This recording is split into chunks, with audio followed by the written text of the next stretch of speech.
రాష్ట్ర ప్రభుత్వ ఉద్యోగులు కష్టాల్లో ఉన్నారు. రాష్ట్ర ప్రభుత్వ ఉద్యోగస్తులు అప్పుల్లో ఉన్నారు. రాష్ట్ర ప్రభుత్వ ఉద్యోగస్తులు 6 లక్షల మంది 3 రూపాయలు వడ్డీకి తీసుకొచ్చి బిడ్డలను చదివించుకుంటున్నారు. ఇచ్చేటువంటి జీతాలు చాలటం లేదు. ధరలు బాగా పెరిగిపోయినాయి.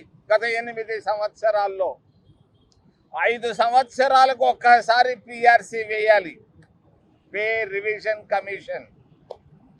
గత 2 రాష్ట్ర ప్రభుత్వాలు పిఆర్సీని వేయకుండా కాలయాపన చేస్తా పోతున్నాయి. ఒక ఆయన బటన్ నొక్కితే ఇంకొక ఆయన మరి చంద్రావతి అంటున్నాడు. రాష్ట్ర ప్రభుత్వ ఉద్యోగులు 24 గంటలు కష్టపడి పనిచేస్తున్నారు. వీళ్ళ స్థితిగతులను ఆలోచించే సమయం కూడా దొరకటం లేదు అధినేతలకు.